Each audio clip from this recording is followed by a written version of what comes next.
যুথিকা তিনি ঠিক ১১টায় কিন্তু হচ্ছে ডক্টর মোহাম্মদ ইউনূসের সাথে যেই বৈঠকটি হবার কথা রয়েছিল সেটি কিন্তু হচ্ছে প্রায় 11:30 নাগাদ শুরু হয়েছে। তার পাশাপাশি যদি জানিয়ে রাখতে চাই যে বিএনপির পক্ষ থেকে কিন্তু এখানে সালাউদ্দিন আহমেদ ও মেজর হাফিজ এসে উপস্থিত হয়েছিলেন এবং তার পাশাপাশি এনসিপির পক্ষ থেকে কিন্তু হচ্ছে এখানে প্রতিনিধি দল উপস্থিত হচ্ছে। আমি একটু দেখাতে চাই যে মূলত এখানে কিন্তু বিশেষ যারা কিনা হচ্ছে রাজনৈতিক দলের প্রতিনিধিরা আছে তারা কিন্তু এখানে এসে পৌঁছেছেন। আমরা দেখতে পাচ্ছি যে সালাউদ্দিন আহমেদ তিনি কিন্তু এখানে এসে পৌঁছেছেন। আমরা একটু কথা বলতে চাই যে আদতে তার সাথে কি কথা হয়েছে এবং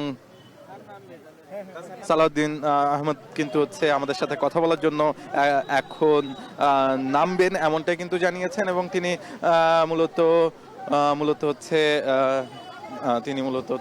আমাদের সাথে আজকের যেই প্রধান উপদেষ্টার সাথে বৈঠক সেই বিষয়ে কিন্তু আমাদেরকে ইতিমধ্যেই বলেছেন যে ব্রিফ করবেন কিছুক্ষণের মধ্যে। এছাড়াও এনসিপির নাহিদ ইসলাম এবং হাসান আব্দুল্লাহ কিন্তু এই ব্রিফিংয়ে ছিল। তার পাশাপাশি এই ব্রিফিংয়ে কিন্তু ছিল জামায়াত ইসলামীর গোলাম পরোয়ার এবং এহসান জুবায়ের। এছাড়াও এই যে পুরো আজকের যেই বৈঠক এই বৈঠকের পরপরই কথা বলার কথা রয়েছে শরীফ হোসেন হাদির পরিবারের। সেই পরিবারের যেই সদস্যরা তারা কিন্তু ইতিমধ্যে এখানে এসে উপস্থিত হয়েছে।